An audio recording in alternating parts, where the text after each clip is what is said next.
Բարև ձեզ սիրելի ունկնդիրներ, եթերում նախա ամանորյա համազրույցն է։ Եվ այսօր մենք պիտի ուզած թե չուզած ամփոփենք արդեն անցնող ֆինիշին մոտեցող տարվա արդյունքները, քաղաքական արդյունքները, մշակութային արդյունքները, տնտեսական արդյունքները, սոցիալական արդյունքները։ Եվ այսօր դարձյալ մեր տաղավարում են One Talk մեդիայի երկու հաղորդավարները, ինձ հետ միասին իհարկե, Ահել եւ Ջահել այսպես սկզբունքով, Տիգրան Մանվելյանը եւ Համլետ Պետրոսյանը։ Եվ ես կրկին, ինչպես մեր առաջին համազրույցում, էստաֆետը երիտասարդներին, ավելի երիտասարդներին տալու սկզբունքով, այսօր պարզապես նորից ցանկանալու են, որ նրանք արտահայտեն իրենց տեսակետները անցնող տարվա քաղաքական եւ առհասարակ իրողությունների թոհուբոհի, այո, թոհուբոհի եւ ամեն ինչի վերաբերյալ, ճիշտ է Տիգրան ջան։ Պարզապես ձեր անկեղծ դիտարկումները մեր ունկնդրի համար մատչելի լեզվով ինչ տվեց ձեզ այս տարին։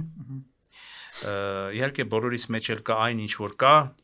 ցավը առաջի հերթին չկեղծենք մեր, չէ, որովհետև մեղմ ասած ամեն ինչ չի, որ մեր երկրում հիանալի է, բայց ամեն դեպքում պիտի փորձենք լինել լավատես եւ նայել առաջ։ Տիգրան, սկսենք քեզանից։ Նախ թույլ տվեք շնորհավորել մեր ժողովրդի գալիք ամանորը եւ Սուրբ Ծնունդը։ Ուզում եմ նաեւ խոսել ինչ ամփոփել է իհարկե նաեւ 2025 թվականը։ Ուզում եմ ասել, որ տարին իհարկե բարդ տարի է եղել իր համար, իր ձեռքբերումներով, կորուստներով, երևի թե գնանք ամենասկիզբը տարվա հունվարի 14-15-ին ստորագրվեց Միացյալ Նահանգների հետ ռազմավարական գործընկերության, այսպես ասած, համաձայնագիրը, որը իրական խարծ է, այսինքն կանոնադրություններ իր բնույթով, բավականին խոստումնալից էր, որովհետև սա ուզում եմ ասել, որ համարում եմ Միացյալ Նահանգների վերջին նախորդ վարչակազմի, այսինքն Բայդենի, նախագահ Բայդենի վերջին նվերը Հայաստանին, այդպիսի նվերներ իր վարչակազմի կողմից շատ են եղել, իհարկե միշտ չի որ Հայաստանի իշխանությունները օգտվել են, այսինքն հիմնականում չեն էլ օգտվել այդ նվերներից, բայց սա իրականում բավական լուրջ քայլ էր ԱՄՆ-ի կողմից, որովհետև առասարակ վարչակազմերը, երբ որ տեղի ունենում այդ անցումը, իրենք խուսանավում են այսպես ասած էստաֆետը հանձնելուց նման փաստաթղթեր ստորագրել, որովհետև կարող է գալ, տորպեդահարվել հաջորդի կողմից, որովհետև օրինակ Թրամփը ասում է ինչ որ նա արել է Բայդենը, ես մերժում եմ դա, չի ընդունում, այդպես կատեգորիկ է, բայց դրան գնացին, այնուամենայնիվ այդ ռիսկն էլ ունենալով, եւ սա շատ խոստումնալից էր այնտեղ անվտանգության մասին էր խոսում Բլինկենը, հիշում եք Բլինկեն Բայդեն վարչակազմը խոսում են, որ պետք է ապահովի պաշտպանունակություն, Հայաստանը կարողանա ինքն իրեն պաշտպանել, հիմնական բանալի բառը սա էր եւ միտքը։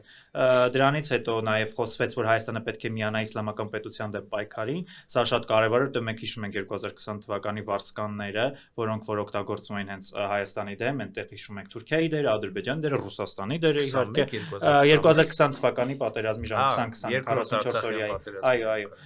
եւ այդ իմաստով դրանից էլ է խոսվեց այդտեղ, խոսվում էր ընդհանուր առմամբ տնտեսական դիվերսիֆիկացիայի մասին, էներգետիկ անվտանգություն, բազմաթիվ ոլորտներ են, իհարկե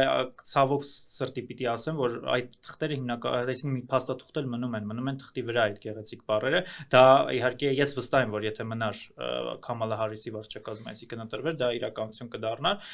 ինչ տեղի ունեցավ դրանից հետո, այսպես ասած, երկրորդ кейսով Միացյալ Նահանգների հետ հարաբերությունները հիշում ենք, որ սկզբնական շրջանում զսպիչ դերը պահպանվում էր, կարծում եմ իներցիայով էր պահպանվում, որովհետև օրինակ վերջերս Մարկո Ռուբիոն խոսեց, որ ինքն է կանխել ըստ էության ԱՄՆ-ն է կանխել պատերազմը, որը որ շատ հավանական էր լինելու էր։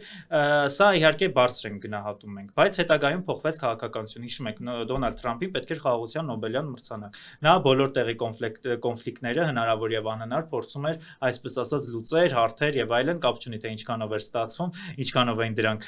իրականանում, բայց իրեն պետք էր ալիբիներ, կրեդոներ, այսպես իր կրեդո էր ստեղծել, այսպես ասած իր համար, հա, եւ իհարկե մենք ինչ ունեցանք արդյունքում մենք էլ դարձանք դրա victim-ը, հա, դարձանք դրա այսպես ասած զոհը, ինչի համար Որովհետև եթե տեսնեք ինքը ասում է Թայլանդ, Կամբոջայի է դադարեցրել, չգիտեմ, այնտեղ Կոնգո, Ռուանդա է դադարեցրել, այսպես բոլոր երկրներում Իսրայել, Պաղեստին է դադարեցրել, բոլոր տեղերը դադարեցրել, բայց բոլոր տեղերը սրած Հնդկաստան, Պակիստան էլ չեմ խոսում։ Այսինքն Ռուսաստան, Ուկրաինայի մասին ընդհանրապես ավելորդ է խոսել, իր դադարեցրած պատերազմներն են էլ։ Ուղղակի Հայաստանն ու Ադրբեջանը ինչն էր յուրահատուկ, որ սա միակ кейսն էր, որի դեպքում երկու առաջնորդները կգային իր տանիքի ներքո եւ կստորագրեին։ Մնացած ուրիշ որևէ տեղ եթե դուք նկատեք երկուսը իր սեղանի շուրջ նստած չեն եղել։ Ընդհակառակը հակառակ Հնդկաստանը ասում է ոչ Թրամփը չի դադարեցրել։ Հա, բայց մեր կոնֆլիկտի դեպքում էլ կներես Տիգրան, մեր կոնֆլիկտի դեպքում էլ չէ, տեսակետներ կան, որ բոլորովին այս ամեն ինչը օգոստոսի նաև 8-ի կնքված, մինչև այդ կնքված հայ-ամերիկյան այդ ստորագրված փաստաթուղթը չեն համարում խաղաղության արդեն վերջնական հաստատման փաստաթուղթ եւ դեռ ավելին տեսնում են լիքը վտանգներ։ Դե հենց դա եմ ասում, բայց իշխանությունը այդպես չի համարում, չէ՞, խոսում է իշխանությունների մասին, հա, իշխանությունները պատրաստ են գնալ այդտեղի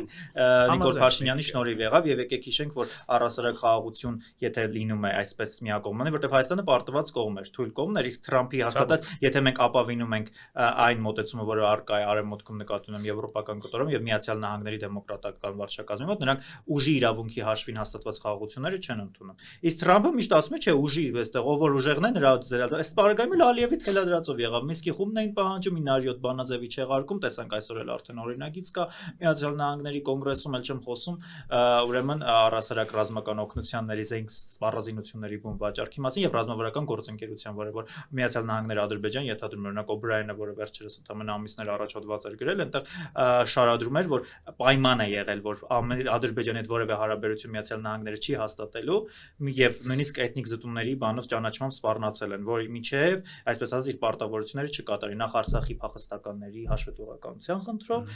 մշակութային ժառանգության, այսպես ասած, եւ Ադրբեջանին հենց Բայդենն ավելացրեցին, ուրեմն հատուկ հսվող երկրների ցանկում կրոնական ազատությունների այդ ցուցակի եւ իհարկե երրորդ կարևոր քայլն էլ դա գերիների վերադարձն էր, որտեղ իհարկե Թրամփը այդպես բառացիացեց, բայց գիտեք թիվ 1 գերտերության ղեկավարն է, իր մեկ խոսքը բավարար պետք է լիներ, եթե որովհետեւ օրինակ Բայդեն Բլինկենը չէին հրապարակավ այդպես խոսել ալի, բայց Թրամփը խոսեց եւ դրանից հետո Ադրբեջանը ոչ մի գերի բացել չթողեց։ Այսինքն սա նշանակում է, որ ինքն էլ ըստեյության թքած ունի Դոնալդ Թրամփի խոսքերի վրա, սա էլ գանք ուրեմն Հայաստան-Եվրամիություն հարաբերություններին երկու բառով էլ ամփոփման անդրադառնամ եւ փոխանցեմ Սրան ինչով նշանավորվեց տարին, սա ըստ ամենատարվա վերջում, այսպես ասած Հայաստան եւ Եվրոպական միություն այդ համաձայնագրին է ռազմավարական գործընկերության, որը ստորագրվեց, բավականին ուշագրավ ձևակերպումներ կային, ուզում եմ հիշեցնել, որ ընդամենը դրանից 1 ամիս առաջ էր թե 2,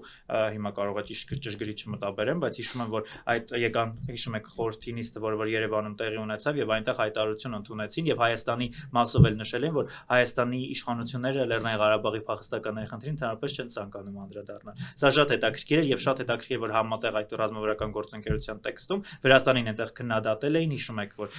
իշխանությունը ինքնահռչակ իշխանություններն էին եւ Ադրբեջանին էլ քննադատել էին էլի ռազմագերիների, մարդու իրավունքների եւ այլն այդ կոնտեքստում։ Հիմա ուզում եմ խոսել նրա մասին, որ այդ բոլոր կետերը տեղ գտավ Հայաստան-Եվրամիություն համաձայնագրում, այսինքն դա եւ Լեռնային Ղարաբաղի փախստի բեդը օգտագործում է Լեռնային Ղարաբաղ ձեռագրում, օրինակ Ռուսաստանը միայն Ղարաբաղ է ասում, դե Ադրբեջանի ու Թուրքիայի մասին չեմ խոսում։ Դա օգտագործում է Ադրբեջանի համար խնդիր է Լեռնային այդ բառի օգտագործում, ասում եմ տարածաշրջանում այդպիսի տարածք չկա, կա Ղարաբաղի տնտեսական գոտի։ Ինչը օրինակ խաղաղապահները Ղարաբաղ ասելու Արգելի Տիգրան կարող է Ռուսաստանը Ղարաբաղ ասելու հասկանում է նաև հարթավայրային Ղարաբաղ։ Օ, ինչ եք ասում։ Չէ, հաշվի առնելով որ իրանց խաղաղապահները ինչպես իրենց պահեցին, ես կարծեմ որ ավելի շատ առաջին տարբերակն է։ Եվ երկրորդը ինչ եմ ուզում ասել, այստեղ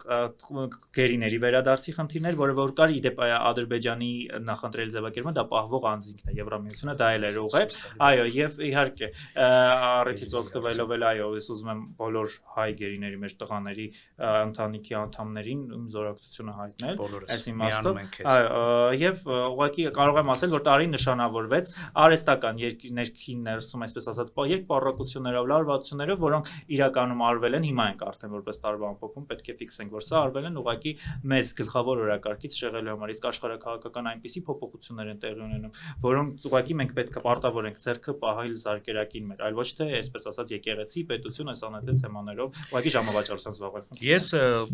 բանը նոր կրկին ու կրկին միանում եմ Տիգրանի կոչին եւ անկախ բոլորիս քաղաքական հայացքներից, քաղաքական մոտեցումներից կան ընդհանրական համազգային խնդիրներ, նպատակներ, առաջնահերթություններ, ինչ այդ թվում նաեւ գերիների վերադարձը եւ կարող ենք էլի թվարկել, որում պիտի մենք լինենք միասնական։ Համլետ խոսքը քեզ։ Ես շնորհակալ Համաձայն ես Տիգրանի արտահայտած տեսակետներին, թե ոչ։ Նախ սկսեմ նրանից, որ ես եւս շնորհավորում եմ մեր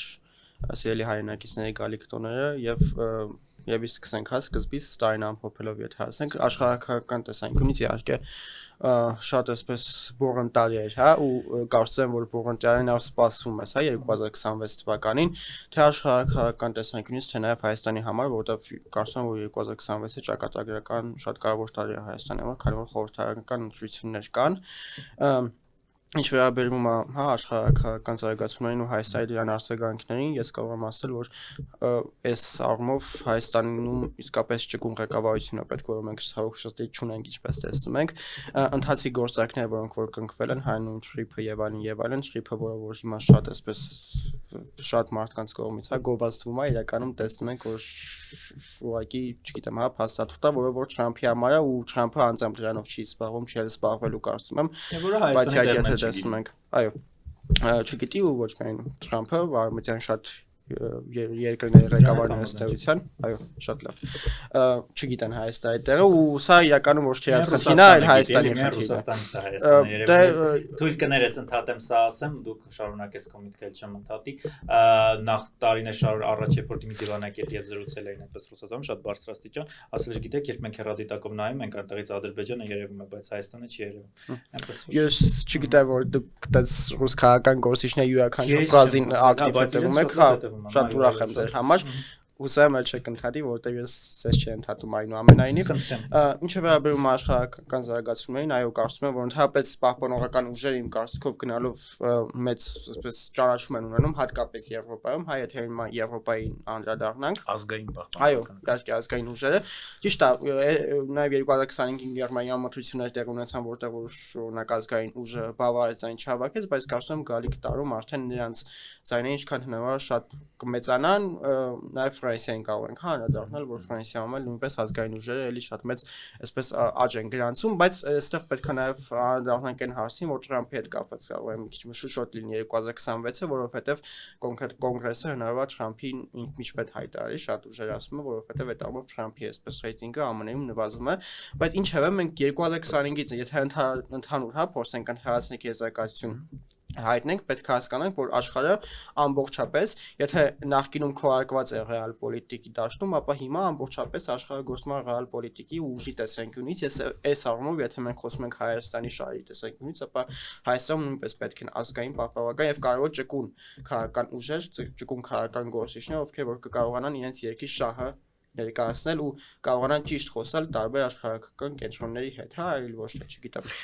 Շատ լավ ձևակերպում տվեցիր, կներես Համլետ։ Այ ուզում եմ մի քիչ բացես քո ձևակերպումը եւ նաեւ Տիգրանին կլսենք, ասենք այդ ձևակերպման շահ։ Ասեցիր, մեզ պետք են ուժեր, որոնք կարողանան ճկուն լինել եւ գեոքաղաքական դաշտում չպարտվել, ես այդպես հասկացա։ Այսօր իշխանությունների քաղաքականությունը կա, քաղաքական ուղեգիծը կա։ Եվ ես օրինակ ինչքան ես ինքս իմ մեջ անալիզ եմ անում, ես տեսնում եմ, որ երևի թե մեր հասարակությունը այսպես ամբողջապես ոտքի չի կանգնում, մի քիչ ավելի կոպիտ օրինակով եւ մերժի գործող իշխանություններին, որովհետեւ չի տեսնում հստակ այլընտրանք։ Չի տեսնում հստակ այլընտրանք։ Այ դուք որպես երիտասարդներ, իզնից ավելի երիտասարդներ, այ ինչպես եք տեսնում, ասենք դուք որ լինեք իշխանության, ինչպեսի աշխարհ քաղաքականություն կկառուցենք, բայց առարկայական մեր ունկնդրի համար այսօր ասեք, էլի խնդրում եմ, ինչպեսի արտաքին քաղաքականություն եւ ինչպեսի ներքին քաղաքականություն կկառուցեք, որ ժողովուրդը հստակ այլընտրանք տեսնի, բայց չտեսնի վերացական պարզապես լավ խոսքեր, կենացային խոսքեր, ինչպես շատերն են, չէ՞, սիրուն ասեն։ Էս վատա, այն վատա, էս դավաճանա, այն դավաճանա, չէ՞, այդ ռետորիկայից մի հատ հեռանանք, առարկայական քննադատություն, առարկայական այլընտրանք, որ այս վարչակարգին մեր հասարակություն ազգի հաջողություն, ասենք 2026-ի ընտրություններին եւ իշխանության բերի նոր վարչակարգի, նոր մտայնությամբ, նոր մոտեցումներով։ Համեցեք։ Նախ այլընտրանքից եւիթ սկսեմ, եկեք փորձենք ինչքան հնարավոր է օբյեկտիվ, խոսենք, պատկերացնենք, ամեն սուբյեկտիվ թողում ենք մի կողմ, ես ուզում եմ մեր հասարակությանը մի հարց տամ։ Հասարակությունը այն մարդիկ գոնե թե ովքեր որ կարդալ գիտեն, եւ իթե տեսել են 2021-ի իշխանությունների, ինչով էր գալիս իշխանության, տվյալ ներկայիս քաղաքական խումբը։ Ու 2026-ին մենք ինչ ունենք այս բայդրությամբ, այսինքն 2025-ին 26-ը շատ բան չի փոխվի, ըստ էության։ Ու տեսնի թե ինչ խոսում է իրականացրել եւ ինչ չի արել, եթե դա փորձենք մի փոքր վերլուծենք, այսինքն եթե կարդանք ու տեսնենք հիմա այն ինչ որ գրել են իրականում կա թե չէ, կհասկանանք որ իրականում խոստումներից ու ծրագրից որևէ մեկը չի արվել, դեռ հակառակը, այսինքն ամբողջովին տապալվել է յուրաքանչյուր ծրագիր, որը որ կար 2021 թվականի իրաց նախընտրական խոստումների մեջ։ Ինչ վերաբերում է այլ ընտրանքներին եւս շատ են Հայաստանի Հանրապետությունում, ի տարբերություն 2021-ի, շատ նոր ուժեր կան 2026-ի գալիք ընտրություններին եւ ժողովուրդը եթե այստեղ գիտեք կարևորը այնա որ ժողովուրդը գնա ու մասնակցի ընտրություններին, ինչի որովհետեւ ընդհանրապես մենակ այս իշխանություններին չի վերաբերվում, հա, ցանկացած իշխանության միշտ եղել է ձեռնտու որ ժողովուրդը քիչ գնա ընտրություններ, որտեղ յուրաքանչյուր իշխանություն իր կոնտինգենտը կարացել է հավաքի ու տանի տեղարմաս տարբերություն ընտրության եւ եթե ժողովուրդը իսկապես գնում է մասնակցում ընտրությունների ինքը կարողանում է փոխի իշխանություն որովհետեւ այո դժգոհություններ կան ու դա օբյեկտիվ են այսինքն այնպես չի տենում ենք հա ծրագրից որևէ մեկը չեն արվում ու հիմա ինչ որ արհեստական օրակարգ է հա գեներացում եկեղեցու դեմ արշավա տեղի ունենում բարձր որ ժողովուրդը պետքա դժգոհություն ունենա հա այդ ամեն ինչը վերաբերել ու բարձր որ դժգոհությունը առաջին հերթին պետքա արտահայտվի իրենց քվեով եւ ժողովուրդը պետքա մասնակցի ընտրություններին եւ ձայնը տա Անդիմադիր ցանկալի ուժին, հա, Հայաստանի ես շատ եմ ասել, հիմա էլ եմ ասում, այն երկրներից չի, հա, որ սակավաթիվ քաղաքական գործիչներ կամ կուսակցականներ կան, այսինքն յուրաքանչյուր մարդ կգտնի են մի ուժը կամ մի կուսակցությունը, որը որ քիչ թե շատ իր գաղափարներին է հարում ու կգնա իրենց հետևից կամ առնվազն գոնե ձայնը եկող ընտրություններին կտա իրեն Ինչ վերաբերում աշխարհակրթական տեսանկյունից, Հայաստանը կարծում է, որ պետք է բալանսավորված քաղաքականություն վարի, փորձի ճիշտ է, հիմա իշխանությունները էլի ասում են, որ դե մենք իրենց բալանսավորումը չենք տենում, Նիկոլ Փաշինյանական թեզեր եք առաջ տանում, ընկեր Պետրոսյան, մեկը կասել ձեզ։ Մի վիրավորում, Չէ, վիրավորում։ Նիկոլ Փաշինյանը մեկ ասում է, որ մենք Ռուսաստանից գնում ենք, բայց իրական Ռուսաստանի տնտեսությունը էլ ավելի է աճում, թեպետ ես կարծում եմ, որ դա նորմալ է, որովհետև ում է աճի Այսինքն դու ուր ես գնում էլի, եթե չես ուզում որ Ռուսաստանը համագործակցես, այսինքն հասկանում եք դա պոպուլիստական քաղաքականություն է, որը որ իշխանությունները միշտ էլ վարել են, հիմա գնալով ավելի աշատանում ու ժողովուրդն էլ արդեն ականատես հա լինում այդ պոպուլիստական քաղաքականությունը, ինչը ու պետք է ընդհանրապես բոլոր աշխարհակահաղական կենտրոնների հետ համագործակցել։ Օրինակ մենք վերջերս տեսանք, որ Եվրոպական միությունը Հայաստանին գումար է տալիս, հա 2026 թվականին Հայաստանի այսպես կոչված հիբրիդային սպառնալիքներից խուսափելու համար, ինչը որ լավ է, բայց երբ որ տեսնում ենք, որ իշխանությունները ովքեր են, մենք հասկանում ենք, որ այդ գումարը օգտագործվելու է միայն, չգիտեմ, օրինակ ընդդիմադիրներին նստացնելու, մարդկանց ովքեր որ ունեն ինչ-որ գաղափարներ, որը որ չի կիսում իշխանությունը իրանց նստացնելու, այսինքն Եվրամիությանն էլ էլի պետք է հասկանանք, որ դուք Պարզվում է, որ հարավային Կովկասում աջակցում ենք բոլշևիստական ուժերին։ Ուրեմն այս հարցը փորձեմ արբանանել ուղղել ձեզ մի փոքր եթե փորձեմ հստակեցնեմ այս առումով, այո, պետք է մենք տեսնում ենք, որ ուժի լեզուն գնալով զարգանում է ու հատկապես մեր տարածաշրջանում մենք պետք է հասկանանք, որ մեզ պետք են իշխանություններ, ովքեր որ հստակ Հայաստանի շահը կներկայացնեն, ովքեր որ չգիտեմ, չեն գնա տարբեր աշխարհակահաղական կետեր ու տարբեր խոստումներ չեն տա, հետո հակառակ անեն ու դրանով առաջին հերթին իրենց երկիրը կթիրախավորեն Մեզ պետք են ուժեր, ովքեր որ հստակ հեռանկարներ ունեն։ Այ Տիգրան, կիսում ես Համլետի բանը, որ եվրոպական այդ տրանշը, հա, եթե կարելի է այսպես ասեմ, այդ գումարը, որ կայակալասի շուրթերից դուրս եկավ եւ այլն, Եվրոպան տալիս է, որպեսզի Հայաստանը թաթը դնի, կոպիտ ասած, մի քիչ ժողովրդական խոսքով ասած, Հայաստանի վրա եւ Հայաստանը այսպես ասած, ինչպես հակառակ բևերից են ասում, դարձնի լիակատար հակառուսաստան, Հայաստանը դարձնի աշխարհ-քաղաքական բախումների թաթերաբեմ կամ գործիք մի բան էլ ասեմ, ես ցավոք սրտի տեսնում եմ, որ իսկապես Եթե Եվրոպական միությունը ուզում է մեզ աջակցի եվրոպական ինտեգրացիայի հարցով, ես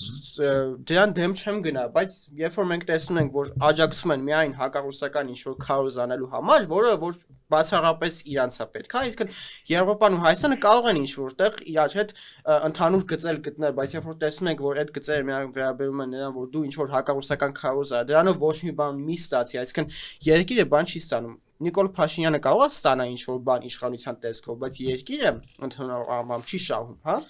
Այսինքն այդ առումով է խնդիրը։ Պետք է մենք հասկանանք, արդյոք այդ առումով կարող ենք համագործակցել Եվրոպական միության հետ, թե չէ, որտեղ եթե ելի եմ ասում, քաղաքական տեսանկյունից հեռանկարներ կան իհարկե, ես կարծում եմ, մենք կարողանանք համագործակցել, բայց եթե այստեղ խնդիրը մենակ ինչ-որ քարոզչական այդ գիստն է, հա, որ Եվրոպան ուզում է, որ Հայաստանը, չգիտեմ, ինչ-որ հակառուսական քարոզանի, որը Հայաստանի շահերին դեմ է իհարկե, ու դրանով ոչ մի բան չստանա Եվրոպական միությունից, դա իհարկե շատ բացասական եմ դրան վերաբերում։ Այս առումով հիմա լսենք Տիգրանի բանը, հետո արդեն Շնորհակալություն խոսքի իրավունք տալու համար, ուզում եմ մի փոքր խոսել գաղափարախոսություն, հականում որ կարևոր հարց է, արծարծվեց Ամլետի կողմից, ուզում եմ ասել, որ գաղափարախոսական դուք խոսեցիք այդտեղ ազգային պահպանողական ուժերն են, ուզում եմ ասել լիբերալն էլ կարող է լինել ազգային։ Ազգային ուժը լինում է լիբերալը, լինում է պահպանողականը, սոցիալիստն էլ կարող է լինել ազգային։ Դրանք կլիշեներ են, որոնք ստեղծվում են հիմնականում կոնկրետ մեկ ուժի կողմից, որ եթե լիբերալ գաղափարախոսության կրող է, նա չի կարող քաղաքականությամբ զբաղվել, ընդհակառակը շատ եւ ես ձեզ ասեմ, որ այդ աչական ուժերը, որոնք այսօր տարածվում են, նրանք նույնպես կապված են մեկ կենտրոններ եւ այդ կենտրոնը հիմնականում Ռուսաստանն է, ծայրահեղ աչերի մասին է խոսքը, թե ինչպես է նրան ֆինանսավորվում, բայց դրա մասին կան հետաքննություններ, արևմտյան երկրներում կապեր են ապացուցված, թե ոնց են ֆինանսավորվել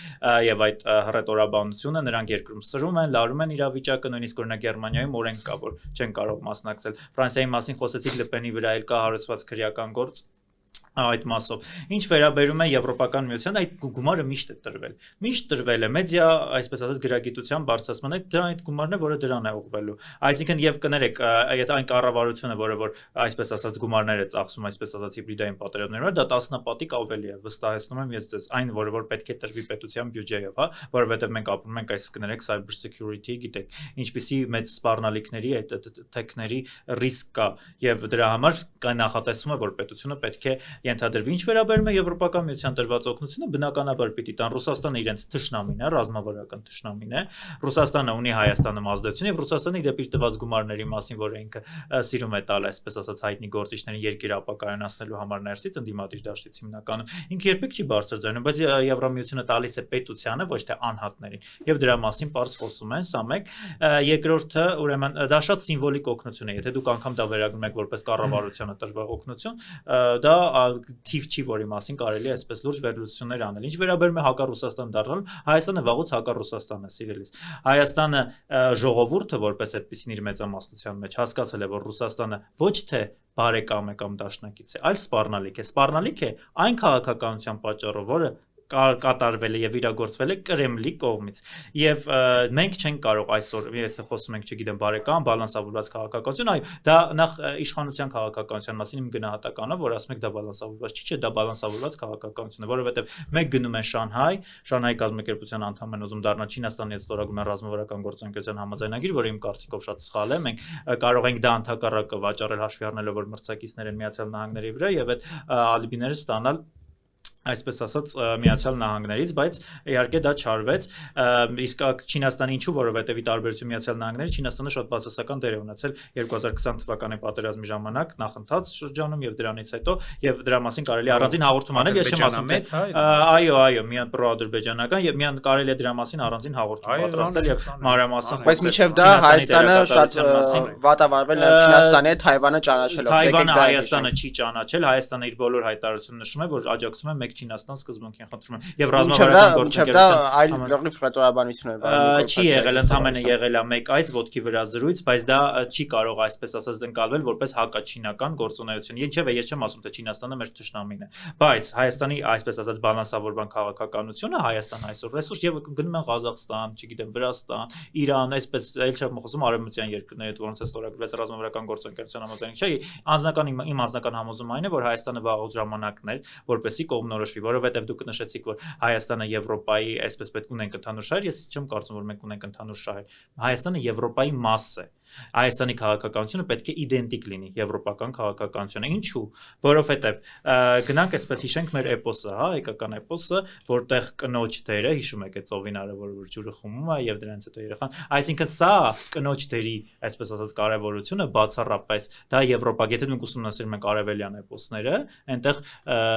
չկա ըստեյության հասկանում եք կինը որպես ֆիգուր որը վճռորոշ ձայն իրավունք ունի վճռորոշ դերակատարություն ունի պետք է հաշվի առնենք մենք որ ընտանիքին ենք պատկանում դրա հիման վրա անել ուրեմն այսպես ասած պլանավորել մեր քաղաքականությունը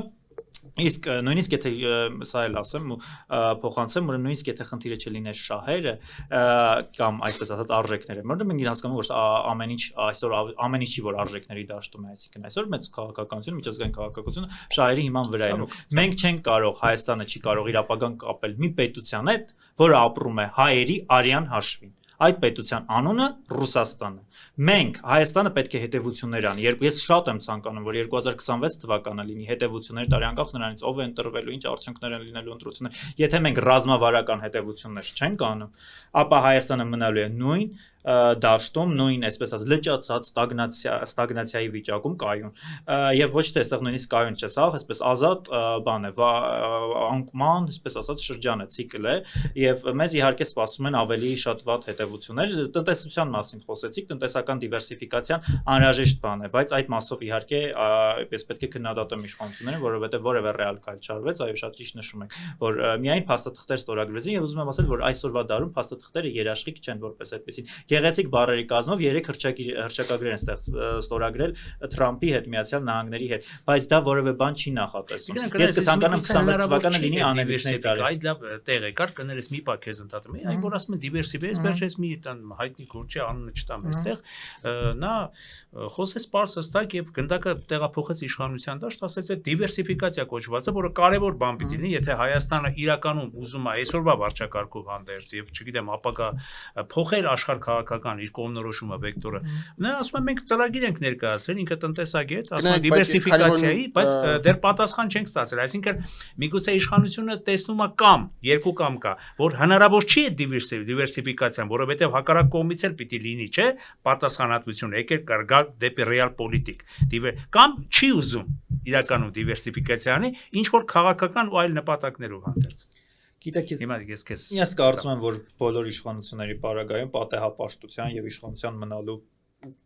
ցանկությունը այդ մարմաճը այնքան խորն է, որ այդ դիվերսիֆիկացիա իրական գործ անելու ռեալ, հա, այսպես նստել եւ on the ground, այսպես ասած աշխատելու, ձեռքերը այսպես ասում են, հա, քաշելու, այսպես ասած, դա չկա։ Շատ եմ ցավում իհարկե, որովհետեւ այդ ժամանակը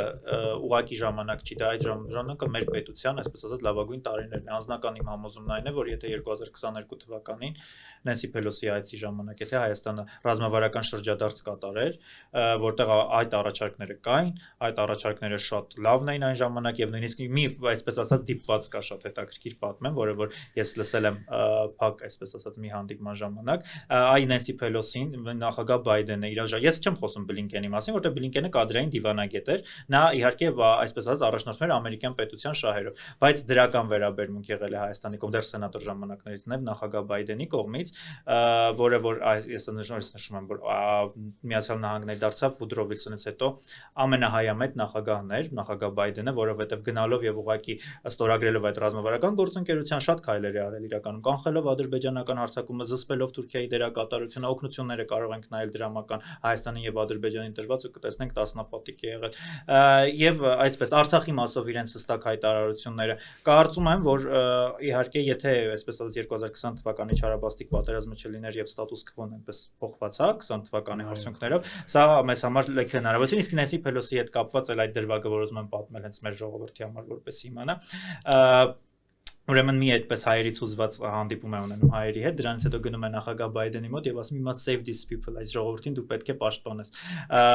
Եվ իսկապես սրանք իրական շանսեր են եղել, չօգտագործված շանսեր, հնարավորություններ, որոնք Հայաստանի իշխանությունները ուղղակի, այսպես ասած, կարելի ասել, այս տարիները ուղղակի զբաղվել են ժամավաճառությամբ։ Ես կցանկանամ 26 թվականը լինի իսկապես աշխատանքի տարի, բայց աշխատանքի տարի ոչ միայն ժողովրդի իմաստով, այլև հասարակական կազմակերպությունների, անհատ անձանց, այսպես արմիություններ կլինեն, ցանկացած պետք է գործի դնել հանուն պետականության եւ դա չպետք է լինի կենացների մակարդակի, այսինքն կենացներ ընդհանրապես չեմ սիրում, հա, ոչ մի կյանքում։ Այո, որովհետեւ շատ այո, կարելի է միշտ հիշել, որ քրիստոնեությունը առաջին ընդունածածն է, բայց չգիտեմ ինչ որ եկեղեցին տարի, նույնիսկ եկեղեցու գնալ մասին չի խոսքը, ասենք եկեղեցու կողքով անցնելուց խաչակնկվել, բայց հաջորդ վարքյանին հայը։ Խնդրեմ, երկակի ստանդարտները ամենազզվելի բանն են, այ խոսենք այ որ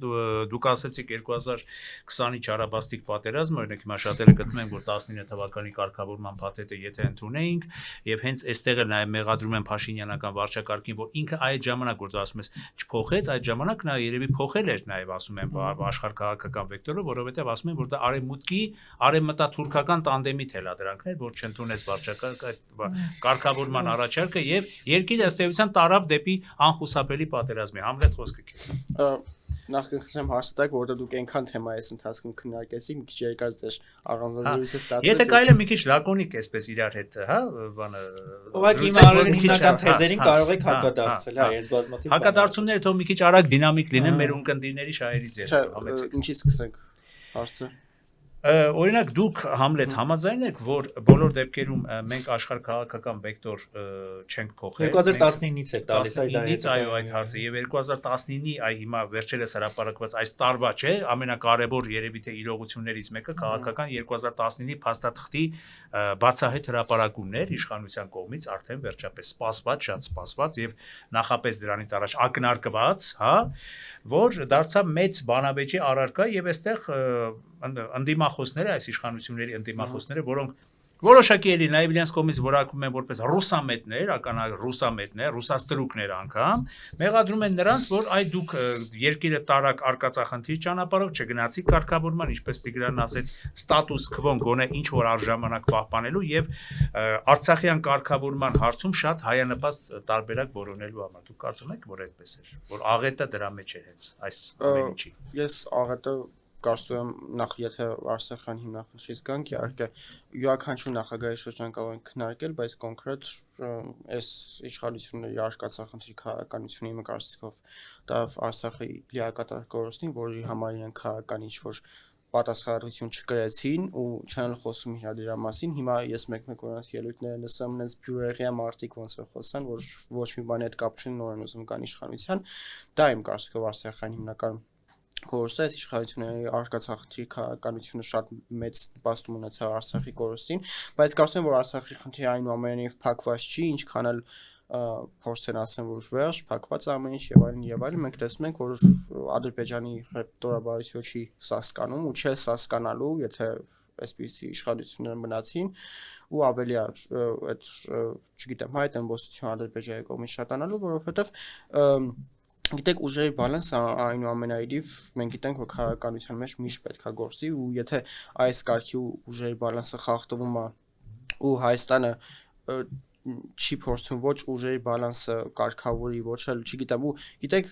հիմա Հայաստանը այնպեսի քաղաքականությունով է զբաղված որ ոչ աշխարհակաղակական կենտրոնները կարող ճիշտ կոմունիկացիա պահի ոչ կարողանում է չգիտեմ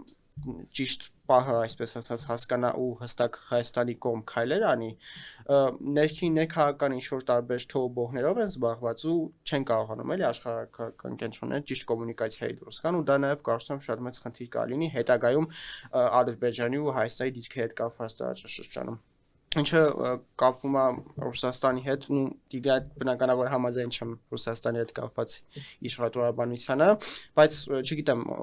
Տիգրանը ոնց է վերաբերում որ սկսել են ադրբեջանական բենզին բերել Հայաստան որովհետև եթե Տիգրանը ասում է որ Հայաստանը Ռուսաստանի թշնամի է թեպետ ես բացարձակ այդպես չեմ կարծում նույն ձևով օրինակ մեր թշնամի իսկական թշնամի Ադրբեջանին մենք թույլ ենք տալիս որ Հայաստանում բենզին վաճառի, որը իսկապես մեր եղբայրների այժումն է, հա, կարելի ասել ու Հայաստանը բնականաբար պետք է դրան նպաստի ու տեսնում ենք հիմա այդ խոսույթը, որը որ գնում է ու գնալով Ադրբեջանի ազդեցությունը ավելի աշատանալու Հայաստանում, Ադրբեջանի ու Թուրքիայի։ Մենք դեռևս ինչքան էլ Հայաստանը խոսում է, որ Եվրոպայի հետ ավելի շատ ենք ինտեգրում, մենք դեռևս Թուրքիայի ու Ադրբեջանի ազդեցություն ենք մեր երկրում տեսնում, դեռևս մենք Եվրամիության ազդեցությունը չենք էլ տեսնում, չենք էլ տեսնի իմ կարծիքով, որովհետև այս քաղաքականությունը լրիվ այլ տեղ է գնում, ինչը իհարկե կապված է երկու ընտրությունների հետ կապված, որովհետև իմ կարծիքով այնուամենայնիվ 26 թվականին շատ բաներ են փոխվելու, որովհետև եթե աշխարհակաղակական տեսանյութ նայենք ընդհանուր առմամբ գաղափարական այսպես վեկտորը փոխվում է ազգային ուժերի ու ազգային ուժերն են ավելի շատ գալիս ես իմ ջալոս կողմում եմ ձեր ասացի այդ որ նաև ազգայինները կարող են լիբերալ լինել այլ բան որ հիմա շատ լիբերալ է այսպես շակերտավոր գործիչն է լիբերալիզմի գաղափարը չգիտեմ հա նսեմ ասում եմ որովհետև լիբերալիզմը ինքը իհարկե բոլորս էլ կողմ ենք լիբերալիզմին բայց հիմա լիբերալիզմը այդ չգիտեմ գլոբալիզմի արմատյան 6 սովորույթների ազգայնականը չի դա էլ ինչ կա դե դրա համար հիմնական գաղափարները որոնք որ լավ գաղափարներ են հիմա տարբեր անձանց ու տարբեր քաղաքական դեմքերի պատճառով այդ թվում նաև Հայաստանում վատ են ասոցացվում դա այդ խնդիրը կա այսինքն ստեղ ոչ թե գաղափարի խնդիրն է այլ ասոցացումների խնդիրն է երբ որ մարդը ասում է որ ես լիբերալ չեմ սովորական քաղաքացին ինքը իրականում չի հասկանում լիբերալիզմը ինչ է ինքը ուղղակի նայում է ինչ որ մի մարդու որը որ ասում է ես լիբերալ եմ ու հակառակ բանն անում ու հասկանում եմ, որ եթե այս մարդը լիբերալ է, ես չեմ ուզում լիբերալ լինեմ կամ չեմ ուզում արևմտյան լինեմ։ Այսինքն այստեղ շատ կարող է նաև ասոցիացիաների հաստ է։ Գիտեք, օրինակ հստակ թեւը տանում, խնդրեմ։ Թրամփը օրինակ ուլտրա աչ ուժերից է, այսպես ասած ներկայացուցիչ է, հաղից պահպանողական, բայց ինքը նաև արևմուտքն է ներկայացնում, բայց դա նույնիսկ երբեք չի բան, կամ Մարին Լեպենը կամ Ալիս Վայդելը ասեն Գերմանիայի, որպես ես ասեմ, որ ես չէ արևմուտքի հետ մենք չպետք է կապ ունենանք, կանաչներ կարող են լինել, գիտեք, այնտեղ տեսականին այնքան շատ, հեսա Ռուսաստանը չի, որ մի Պուտինն է 100 տարի իշխանության եկել է մնում է, չի էլ փոխվելու, հիմա էլ ուզում է 150 տարի ապրի, դա չի։ Դա ձեր տեսակետն է, բայց եթե հնարավոր խոսքը 150 տարի պետք է գիտությունը ստեղծել է այդպես բան, որ հիմա կարան 150 տարի ապրեն նման հավաքություններ։ Դուք այնքան շատ եք իջնած ռուսական լուրերին, հետո ես ճիշտ ասած շատ բաներ կտամ հետևել ռուսական լուրերին, որովհետև Հայաստանի թշնամիներին միշտ պետք է հետևել։ Ինչ վերաբերում է դուք այնտեղ խոսեցիք Թուրքիայից եւ Ադրբեջանից, որ Թուրքիան եւ Ադրբեջանը Հայաստանի թշնամիներն են, չգիտես ինչու է ցանկում ձեր համար չկա Ռուսաստանը, ինձ համար կա Ռուսաստանը ոչ թե նրա համար որ Հայաստանն է ընտրել իր թշնամուն, չէ, Ռուսաստանը ընտրել է իր թշնամուն։ Մենք այսպես ասած մենք անգամ off the record զրույց ունեցել ենք այդ մասին, ես թվարկել եմ փաստերը, ինչ արեց Ռուսաստանը երբ արեց եւ դա չի կարող լինել Հայաստանի իշխանությունների մեղքը, որովհետեւ եթե կա ստրատեգիական շահ, ստրատեգիական դաշնակիցներ, ապա կա մենք տեսնում ենք անգամ միացյալ հիշում ենք ինչպիսի հարաբերություններ ունեն Նետանյահուն եւ Բայդեն իրար ատում են, բայց ՄԱԿ-ում բոլոր տեղերում այո, անձնական շատ վատ հարաբեր դրա մասին բազմիցս մամուլում գրվել է, ՄԱԿ-ում միշտ քվեարկել են միասին Միացյալ Նահանգները, ես բոլորին եմ հետևում, միայն Ռուսաստանին չեմ հետևելու չէ, հավատալու հարցն է, շատ բաներ կարող են կարդալ, բայց չէ, դա իրականում դա այդպես է եւ դա շատ վաղուց նախապատմություն ունի դրա մասին անգամ հաղորդումներ են պատրաստվել, այնպես չի որ սա սուտ է, բայց իրենք միշտ քվեարկել են միասին եւ համատեղ, իրենք մինչեւ վերջին վարկյանը ուրեմն գումար դոտացիաները գիտեք որ տրվում է Միացյալ Նահանգների բյուջեից գնացել է, գիտեք դաշնակցությունը սա է, ոչ թե ինձ օթանավակայանում չի, դա Ալիևն էլ իր Պուտինին օթանավակայանում չդիմավորեց վերջին անգամ որ գնացել էր Ադրբեջան, բայց ինչ որ Ադրբեջանի նկատմամբ այնպես բաներ չի անում Ռուսաստանը, շատ հետաքրքիր է, էլի ընդհանրապես շատ Ադրբեջանն անում Ռուսաստանի նկատմամբ, Ադրբեջանը ռուսկի դոմը հանեց, սկսեց բան մոլիկների մեջ մարեներ գտնել, են ինչի որ օրինակ Ռուսաստանը մեր հետ անում, չէ, Ռուսաստանի հետ այդ լեզվով է ուղղակի պետք խոսել, հասկանալով այդ պետության մոդելը, այդ պետության ուրեմն քաղաքականությունը ինքը ինչ մեթոդներով առաջնորդվում, որ այսպես ասած պետք է հակահարցակ լինել, այսպես կներողություն խնդրում նախահարցակ լինել, որովհետև Ռուսաստանը ի վերջո մի պետություն է, որը սրբություն չունի, ընդամենը 2 օր առաջ էի կարդում, բացահայտվեց ուրեմն Սիրիայի кейսի մասով, որ պայմանավորվածությունը եղել է ոչ թե ուղղակի Ռուսաստանը թույլ է եղել դրա համար է դուրս մղել, այլ Ռուսաստանը պարզվում է ուրեմն Սիրիայի բանակին, այսպես ասած, Ալ-Շարայի ուժերին, որը նախկինում Ջոլան էր, հիշում եք, ինձ համար հիմա էլ է Ջոլանի նույն ահաբեկիչն է, հա, բայց ասում եմ Ռուսաստանը դուրս է եկել կապը իրենց հետ եւ ընդամենը այսպես երաշխիքներ ունենալով այդ գիտեք Լաթակիայի Տարտուսի հետ բազաների հետ կապված ասել է որ պատրաստ է այսպես ասած ներողություն եմ խնդրում այդ բառի համար խուրդել Ասադին եւ իհարկե Ասադի հիմա ով է տեսել օրինակ 1 տարուց ավել է Ասադի մասին ոչ տեղեկություն կա ոչ գիտենք ողջ է այդ մարդը մեռած է ինչի արել Ռուսաստանը իր հետ հետևությունները թողնում են մեր ժողովրդին ես եթե թույլ տա շարունակեմ որտեղ ոնց որ էլի ընդհատեցի ցավոքսորտի ես ուզում հասկանամ մենք շարունակել ենք Ռուսաստանին քննադատել թե վերջիվարժ չանցնելու ենք Հայաստան էլի պետք է ասեմ եթե շարունակեմ Տիգրայի միտքը փորձեմ շարունակեմ բացարձակ համաձայն չեմ ամեն ինչի հետ ինչ ասում որտեղ համարում իրակայությունից կտրված բացարձակորեն այսինքն մի հատ խնդրում եմ պատկերացրեք Ռուսաստանը Հայաստանի թշնամին է Հայաստանը պետք է հակահարցակ լինի Ռուսաստանին բացարձակապես պետք է հակահարցակ լինի Հայաստանը պետք է իր անվտանգությունը կապի այն կենտրոնների հետ որոնք իրենց չեն պատրաստ չեն ամեն քայլափոխի որպես մանրադրամ վաճառել իր թշնամիներին այսքան բան այդ Հայաստանից է կախված կվաճառեն թե չէ եթե Հայաստանը այնպեսի քայլեր անի յուրաքանչյուր աշխարհակենտրոն պատրաստ է վաճառել Հայաստանին դա պարզ է դա Հայաստանից է կախված գիտեք խնդիրը որն է մեր հակասությունների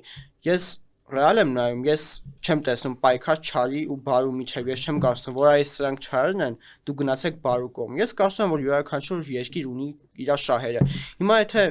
չեն համընկնում, դա արդեն քո խնդիրն է, դա դիմացի երկրի խնդիրը չի, ու եթե ինչ որտեղ չի համընկնում շահերը, պետք չէ էլ դիմացի երկրին դեմոնիզացնել։ Հիմա վաղը կարող է Ադրբեջանը դեմոնիզացրեք, Թուրքիան դեմոնիզացրեք։ Թուրքիան, բայց ցեղասպանություն է իրականացել Հայաստանի։ Իսկ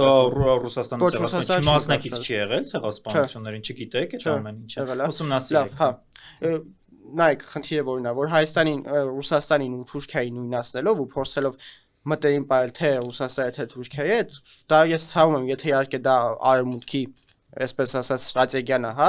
Թուրքիայի հետ Հայաստանի մտերմացնելով ու Ռուսաստանի հետ տանելով, նրանք լավ տեղ չեն գնալու էլի, այսպես ասած, որովհետև Ռուսաստանն ու Թուրքիան չի կարելի դնել ուղղակի մի նժարի մեջ, էլի դա абսուրդ է ուղղակի, չէ, абսուրդ է դա, ուղղակի Հայաստանի տեսանկյունից, էլի, որովհետև եթե մենք հիշենք թե Թուրքիան ինչ է, Ռուսաստանն ինչ է, դա չգիտեմ, էլի ինչ ասեմ։ Ռուսաստանն ու Հայաստանը այնուամենայնիվ ռազմավարական գործընկերներ են, ես կարծում եմ, որ հետագայում էլ այդպես լինելու, որովհետև մենք այնուամենայնիվ տարածաշրջանում ավելի մոտ ենք իրար ու Հայաստանը պետքա յուրաքանչյուր երկրի հետ էլ բարիդրացիական հարաբերություններ ունենա։ Ես համաձայն կլինեի այն առումով, որ ասում եմ, որ թշնամական հարաբերություններ ունեն նախկինում, երբ որ ուկրաինական պատերազմը շատ սրված է, ես կարծում եմ, որ հիմա ուկրաինական պատերազմը ավելի է այսպես մեղմանալու եւ եվրոպական երկրները նույնպես փորձելու են Ռուսաստանի հետ համագործակցել, մտային լինեն հիմա էլ են այդպես անում, իմջայլոց եթե ասեմ ձեզ չզարմանաք, Ռուսաստանի հետ հիմա էլ շատ երկրներ համագործակցում են, գազ են գրում իրենից ռուսական գազը, որը որ ասում են իբրև թե խափում են, ասում են իրենք խափում են, ասում են իբրև թե ադրբեջանական, հա, գազ են կառնում, բայց իրական ռուսական գազ են առնում, հայ իրենց այսպես կոչված ճակերտավոր թշնամիներից։ Այսինքն ինչքան էլ փորձի արևմուտքը դեմոնիզացնել կամ Ռուսաստան, հա, ես մենակ այն չեմ ասում, Ռուսաստանը փորձել արևմուտքին դեմոնիզացնել, Հայաստանը չպետք է ընկնի, հա, այդ հեքիաթների մեջ ու պետք է փորձի իր սեփական շահերը պաշտպանի։ Հիմա Տիգրանը երբ որ ասում է մի կողմ, հա, որ չգիտեմ, Հայաստանը պետք է Ռուսաստանի հետ թշնամանա եւ այլն, ասում ենք, որ թշնամին է Ռուսաստանը, ասում որ մենք մեր չընտրած թշնամին է Ռուսաստանը, այն հենց այդպես։ Ես այդպես չեմ կարծում, ես կարծում եմ, որ յուրաքանչյուր երկիր պետք է գնեք, եթե հնարավոր չէ, հա, երկե։ Չէ, ուղղակի եթե հնարավոր է, ավարտեմ, հետո շարունակենք, էլի, եթե չեմ, երկե դեմ չեմ։ Ես էլի կարծում եմ, որ Հայաստանի յուրաքանչյուր երկիր պետք է բարդերեսիական հարաբերություններ եւ այս մտքերը, որոնք հուսով եմ, որ կմնան 2025 թվականին եւ գոնե 2026-ին մենք ավելի ռացիոնալ դաշտ կմտնենք, այդ չարի ու բարու միջև պայքարը, հա, որ նաեւ ցավոք սրտի այս իշխանություններն են, էլի, իմջայլոց այս նույն գաղափարը տանում, որ կա չարի ու բարու։ Հիմա ոնց են այս իշխանությունները ասում նախկինների ու ներկաների, հա։ Հիմա նույնը նաեւ տարբեր մարդիկ ասում են Ռուսաստանի ու Արևմուտքի միջև։ Այդպիսի բան իրականում չկա ու ովքեր որ ասում են նրանք ուղղակի չգիտեմ դեմ են Հայաստանի զարգացմանը, որովհետև եթե մեկը խոսում է, չգիտեմ, հայ ինչ որ փորձագետ է ու նստած ինքը ասում է, որ Ռուսաստանը թշնամի է կամ այն մյուսն էլ ասում է, որ Արևմուտքն է թշնամի, ուրեմն այդ մարդը Հայաստանի դեմ է խոսում, որովհետև Հայաստանը իրավունք չունի որևէ աշխարհական կենտրոնին թշնամի ունենա։ Հայաստանը այն երկիրն է, որը որ ունեցել է շատ թշնամիներ, հիմա էլ ունի իր հարևաններից, էլի, այսինքն պետք չի Ադրբեջան, Թուրքիա ունենք, ինչու ենք փորձում հիմա Ռուսաստանին թշնամացնել։ Իմաստը որն է դրա, կարա՞ք ինձ բացատրեք, էլի, ինչ եք ուզում ես երկից, այդքան թշնամի ունի, հիմա էլ փորձում են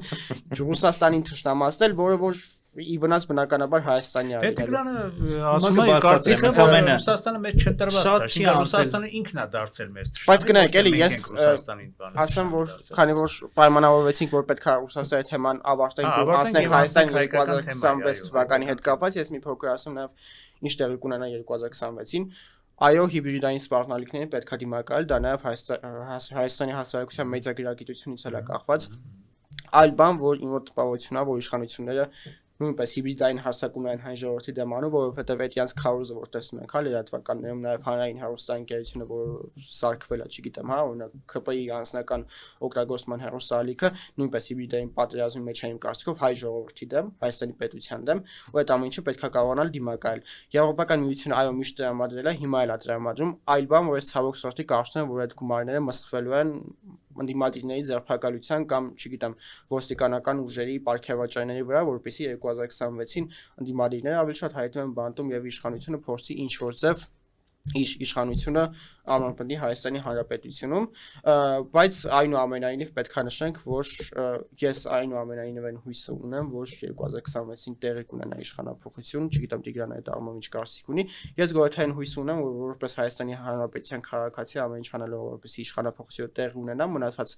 բոլոր քաղաքացիներին կոչ եմ անում անպայման մասնակցել ընտրությունների, կարևոր չի թե դուք ում եք ընտրում, շատ կարևոր է մասնակցությունները ընտրություններին եւ այո 2026-ը ճակատագրական է լինելու Հայաստանի Հանրապետության հետ կապված եւ 2026-ին ընտրություններից են կախված Հայաստանի Հանրապետությունը կզարգանա թե ոչ։ Ու նաեւ այստեղ եթե աշխարհակահաղական տեսանկյունից ենք ասում, պետք է նաեւ Վրաստանի իշխանություններին անդրադառնանք, որոնք որ շատ լավ քաղաքականություն են վարում ու վրացամետ քաղաքականություն են վարում, հա ինչքան էլ որ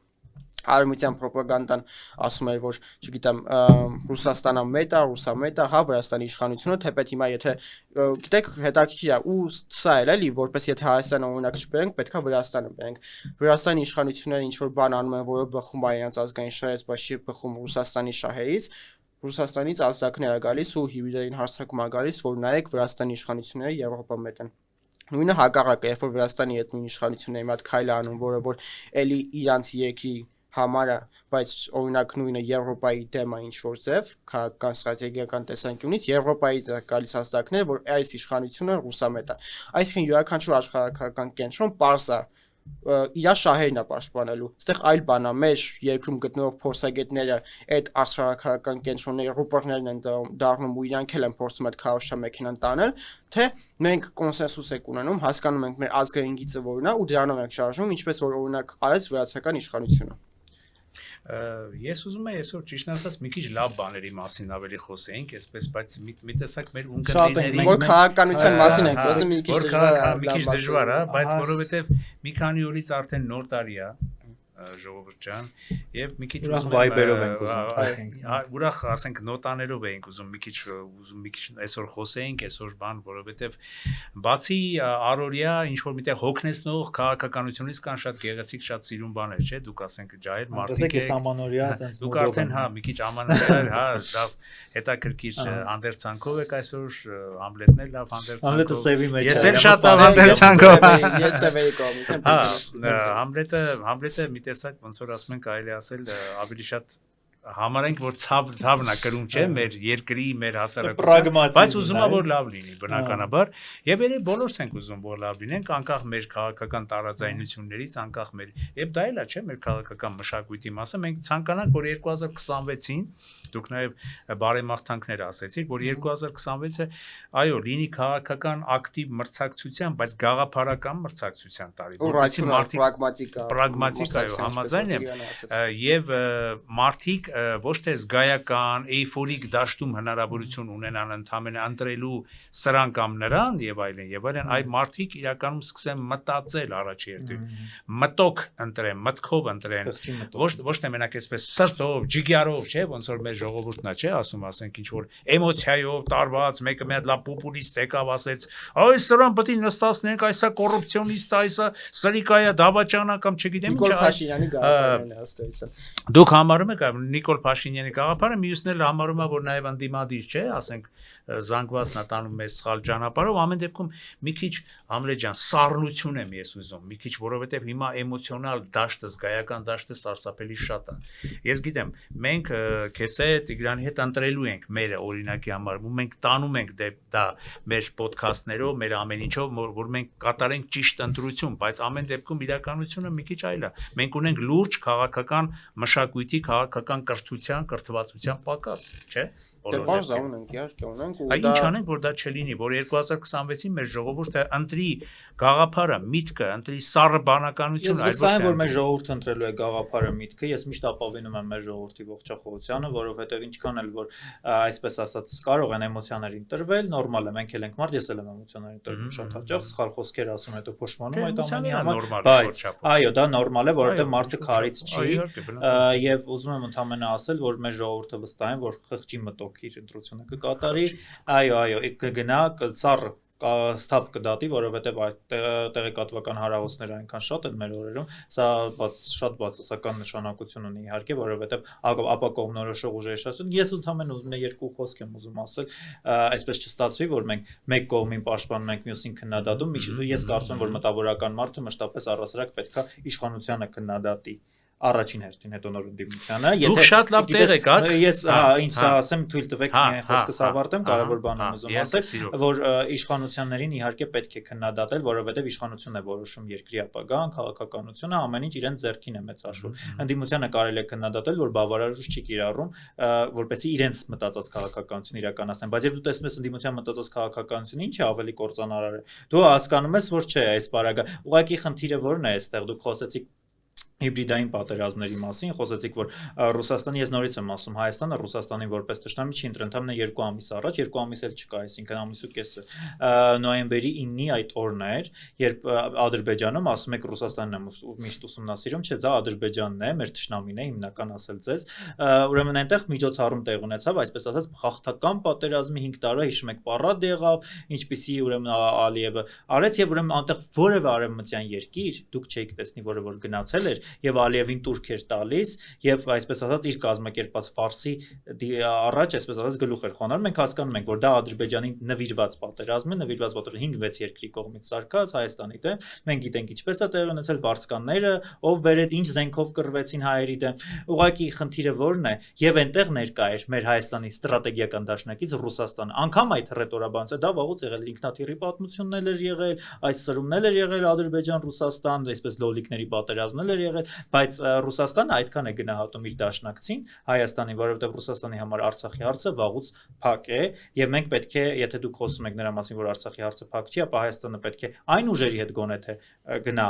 այսպես ասած եւ իր քաղաքականությունը կոորդինացնի որոնք Լեռնային Ղարաբաղի գոնե Լեռնային Ղարաբաղ ձևակերպումը օգտագործում են եւ փախստականների մասով հաշվետվողականություն են իրականացնում այսինքն եւ գումարի տրամադրման մասին է խոսքը գոնե առայժմ եթե հնար գոնե հարթակները օգտագործում են վերադարձի իրավունքի մասին խոսելիս մշակութային ցեղասպանության հարցերը բաց չեն թողնում եւ առամարում Ռուսաստանից ես երբեւե այդպիսի բան չեմ լսել իսկ օրինակ արմենիան երկրներից ինչ որ քայլ դե ես ասում քայլ եմ տեսել որ մի Բայդենի վարչակազմը կրոնական ազատությունների հսկվող ցուցակում որտեղ չկար Ադրբեջանը մտցրեց Ադրբեջանի եւ դրա մասին այսպես ասած խոչընդոտեց դա խոչը դա եթե կմնար Բայդենը կտեսնենք թե դա ինչ հետևանքներ կունենար այո կամ կմնար Բայդենը կամ կընտրվեր Քամալա Հարիսը հիմա այսօր արժեքները կախված են անձանցից կան ուրեմն կան մարդիկ ովքեր երևույթների ոչ թե դեստրուկցիա այլ դեկոնստրուկցիա կողմնակիցն են Թրամփը դրա կողմնակից է Թրամփի ուրեմն ազգային անվտանգության ռազմավարությունը նայեք ինչ աղմուկ է բարձրացնում եվրոպական երկրների մոտ ուղղակի շոկի մեջ են այդ ամենից Ֆրանսիայի պարլամենտը ընդունել է բանաձևեր դատապարտել մշակութային ցեղասպանությունը Բելգիան է արել Շվեյցարիան է արել դրա մասին Հունաստանում Կիպրոսում են արել գիտեք Հայաստանը ունի բազմաթիվ պոտենցիալ դաշնակից երկրներ եւ դրանք ես ասում եմ որ դուք որևէ մեկ բացի իհարկե Սերբիայից եւ չեմ սխալվում եւ Հունգարիայից դե բնականաբար եւ Սլովակիայից որոնք գնացել եւ Ալիևի առաջ գլխարկ են խոնարհել նոյեմբերի 9-ի այդ ֆարսի միջոցառման ժամանակ իսկ ինչ էի ուզում ասել երկու ուրեմն կարևոր կետով նաև ուզում եմ խոսել հիբրիդային պատերազմների եւ հիբրիդային սպառնալիքների մասին ես ընդհանրապես ուզում եմ հիշեցնել որ նույն այս տարի եղավ հրապարակում որ Ռուսաստանի պաշտպանության նախարարությունից եղել են հարձակումներ Հայաստանի Հանրապետության կառավարության կայքերի վրա կներեք հիբրիդային պատերազմ միայն Ադրբեջանից չկա։ Հիմա մենք դրան պետք է եղավ այդ մասին պաշտոնական տեղեկատվություն եւ հրապարակում։ Ուզում եմ պաշտոնական մամուլը Հայաստանի, բան կներեք, կառավարական մամուլը, դա հրապարակեց, որ եղել է այդ հիբրիդային հարձակում։ Հիմա ես ուզում եմ հասկանալ, եթե Ռուսաստանի պաշտպանության նախագահի մեզ թշնամի չի ընկալում, ինչի պետք է մենք բարեկամ երկրներ ենք իբրև թե դաշնակից նույնիսկ դա դաշնակցային մոտեցում է։ Երկրորդը, այդ տեղեկատվական հիբրիդ, այսպես ասած, գործելակերպի մեկ այլ դրվագ։ Երբ ասում են, որ Ֆրանսիան այստեղ բերում է ատոմային թափոններ, միջուկային թափոնները, ներողություն եւ այստեղ ոչնչացնում է Հայաստանի տարածքում, հետո դա հերքվում է։ Եվ այսպես բազմաթիվ դրվագներ ընդհանրապես վերջերս էլ նոր այսպես ասած բանակ։ Գիտեք, մենք պետք է հասկանանք, մենք պետք է իդենտիֆիկացնենք Հայաստանի բարեկամներին։ Լավ, չեք ուզում թշնամի բառը ասեմ, ոչ բարեկամներին։ Սա այն պետություններին, որոնք Հայաստանի Հանրապետությանը սպառնալիք են հանդիսանում։ Ռուսաստանը վաղուց համալրել է Ադրբեջանի եւ Թուրքիայի շարքը։ Ռուսաստանը, Ադրբեջանը եւ Թուրքիան միևնույնն է։ Իմ ասելիքը, իմ մեր ժողովրդին հենց սա է որ մենք պետք է սա հասկանանք այս կետից, այս ելակետից, այսպես ասած մեկնարկային կետից սկսած, մենք պետք է կառուցարկենք մեր քաղաքականությունը արդեն 2026-ի սպասելիքների իմաստով։ Ես կարծում եմ, որ տարին թեժ է լինելու, անգամ էլ ենք խոսել այդ մասին, կոմպրոմատների առումով, այսպես ասած թեժ ընտրական տարի է սպասվում, մենք տեսնելու ենք, այսպես ասած միմյանց գոտկատեղից ներքև հարվածներ, իհարկե շատ ընդունված բան հայկական քաղաքական դաշտում։ Ընտրությունը ես ասել եմ անգամ էլ արդեն, որ իշխանափոխություն չեմ կանխատեսում, այսինքն Նիկոլ Փաշինյանը վերարտադրվելու է միարժեք եւ միանշանակ, բայց ընդդիմափոխություն եմ կանխատեսում, կարծում եմ, որ արդեն խորհրդարանի երկրորդ մեծ ուժը կլինի մեր ձևով շարժումը, որը որ այսպես շատ ակտիվ գրասենյակներ է բացում քաղաքում, չեմ կարծում, թե նա չի մասնակցի ընտրություններին եւ այսպես ասած այսպես թեժ շիկացած մթնոլորտի հետ կապված լինելու է դրանից հետո հնարավոր է լինեն ձերբակալումներ դե սա արդպես ավանդական ընտրությունների գործելակերպն է եւ բոլոր իշխանությունների ժամանակ այնպես չի որ միայն այս իշխանության ժամանակ առիթից օգտվելով քանի որ ոնց հասկանում արդեն նախատեսում ենք փակումը անել ես ուզում եմ Վանթո Քալիքի ղեկավարությանը հրավերել քանի որ ես ավելի նորաբնակ եմ քան դուք հնաբնակն եք ուղղակի շնորհակալություն եմ ուզում հայտնել այսպես ասած ձեր ընտանիքը համալրելու համար շնորհակալություն եմ ուզում հայտնել այսպես ասած մի մասը թիմի մի մասը առնալու համար շատ հետաքրքիր է, իհարկե վերջին շրջանում նաև անձնական զբաղվածության եւ գործնական զբաղվածության իմաստով ինձ չէր ստացվում, այսպես ասած, շատ ակտիվ հաղորդումներ ունենալ, մասնակիցը լինել, բայց տարին, այսպես ասած, ամփոփելու հնարավորություն ես բաց թողնել չէի կարող իրականում, եւ ուզում եմ ընդհանրապես մեր ժողովրդին մաղթել ողջախոհություն, սթափություն եւ իհարկե գրագիտություն, որովհետեւ գրագիտությունը սա մի բան է, յուրաքանչյուր մարդ պետք է իր վրա աշխատի եւ այդ աշխատանքը պետք է լինի մշտական, մշտնջենական։ Չպետք է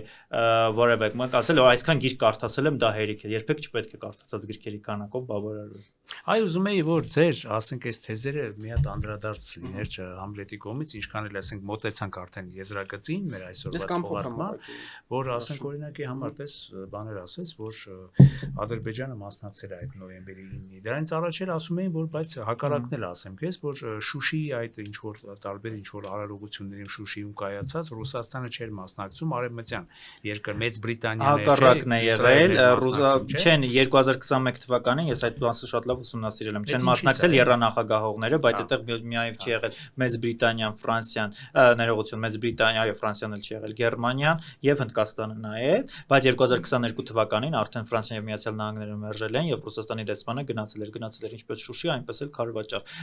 Միացյալ Նահանգների դեսպանը մինչև 24 թվականի ամառը մերժում էր այդ առաջարկները, թե եթե կամ մայիսը։ Այնտեղ այսպես հիմնական պատճառաբանությունն էր, Մարկ Լիբին պատասխանեց Միացյալ Նահանգների դեսպանը Բայդենի ժամանակ ասաց, որ եթե այսպես ասած երբ որ կցանկանամ այդ ժամանակը գնամ, չեմ պատրաստվում իրեն լրագրող այդպես ինչու դուք Ղարաբաղի մարգարիտ եւ ադրբեջանական անունով տվել եք Շուշի անունը, ինչի չեք գնում եւ նա ասել եւ հետո իրեն արտաքսելու սպառնալիքներ ներկայացել Ադրբեջանի ղեկավարությունը մամուլում խոսել են որ նրան Պերսիսկ այնտեղ գիտեք, բայց միայն կառավարական մամուլ է Ադրբեջանում, ուրիշ մամուլ չկա, բռնապետություններին բնորոշ է Ադրբեջանին, Հյուսիսային Կորեային, Ռուսաստանին եւ այլն։ Եվ ուզում եմ ինչ եմ ուզում ասել այստեղ ինքը ուղղակի արտաքսման սպառնալիք է, այսպես ասած, ազդեցության տակ եւ երկրների խզման մասին էին խոսում հարաբերությունների ընդհանրապես գնաց, բայց ես կարծում եմ, որ կոնկրետ Միացյալ Նահանգները եւ այստեղ իհարկե ես մեղադրում եմ Հայաստանի իշխանությունը, որովհետեւ եթե Հայաստանի կառավարությունը դույզնիսկ ցույց տար, որ իր համար դա կարմիր գիծ է ներկայանալը Միացյալ Նահանգների դեսպանի, հա, այսպես ասած Շուշի, ապա չէր գնա, հաշվի կառնվեր։ Բայց իհարկե Հայաստանի իշխանությունները որտեղ գրել են քաղաքականություն, որ գնում են քաղաքականության, Արցախի մասին ընդհանրապես չպետք է խոսել, ես խոսում եմ 24 թվականի մասին, ոչ թե 22։ Իսկ այդ լրիվ լավ տեղեկակ, պետք է խոսել Արցախի մասին, թե չէ, կառավարության մակարդակով, այստեղ էլա չէ՞ մի հետաքրքիր տեղ էլի, հետաքրքիր անջրպետ, պետք է խոսել կառավարության մակարդակով, պիտի խոսել ոչ կառավարական մակարդակով Արցախի հարցի վերաբերյալ ինչ կասեք։ Մի հատ Համլետը եթե կարելի ասի, հետո ավելի սկզբից սկսեմ նախ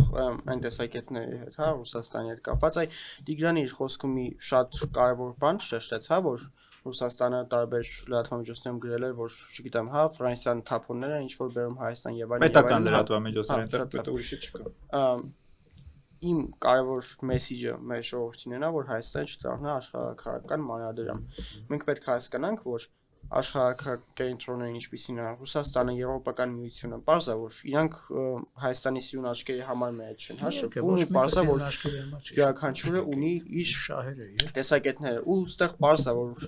Եվրոպային Հայաստանը պետք է հակառուսականության համար, Ռուսաստանի շատ դեպքերում Հայաստանը պետք է հակաեվրոպականության համար, դրա համար եթե ասենք նայում ենք, չէ, մենք կարող ենք չէ օրինակ լրատվամիջոցները կարդանք, հասկանում ենք Ռուսաստանից ինչ մեսիջներ է գնում, Եվրոպայից ինչ մեսիջներ է գնում։ Այստեղ կարևորը իրանց թշնամիներն են, այսինքն Եվրոպային Հայաստանը պետք չի նրա համար, որ այ գիտեք ինչ հայեր սիրուն աչքեր ունեն, եկեք հայերին դարձնենք Եվրոպական միության անդամ, նույնը որ վրացիներն ու Վրաստանը դա հասկացավ, ես հույս ունեմ, որ հայ ժողովուրդները դա կհասկանա ու Վրաստանի պես ճիշտ քայլի կդիմի, բայց այնուամենայնիվ մենք պետք է հասկանանք, որ յուրաքանչյուր աշխարհակահաղականություն առաջին հերթին իր շահերն է պաշտպանում ու այն ինչ որ նաև Տիգրանը նշեց, հա, որ Ռուսաստանից այդ ազդակներն է գնում, որ այսինքն բարձր տարբեր աշխարհակահաղական կենտրոնների կողմից ազդակներ է գնում ու դա ոչ թե Հայաստանի կողմը, այլ իրանց երկրի դեպի իրանց երկրին է գնում այդ ազդակները, այսինքն իրանք Հայաստանի համար չեն անում, բարձր Եվրոպան հակառուսականություն է սերմանելու, Ռուսաստանը հակաեվրոպականություն, բայց Հայաստանը այստեղ պետք է հասկանա, թե որն է այստեղ իր երկրի եւ իր պետության շահը։ Եվ դրա համար ելի եմ ասում, ես ինչպես նաեւ նշեցի թողարկման սկզբից Հայաստանի Հանրապետությունը դրա համար պետք է ճկուն ղեկավարություն, այլ ոչ թե ղեկավարությունը, որ կգնա տարբեր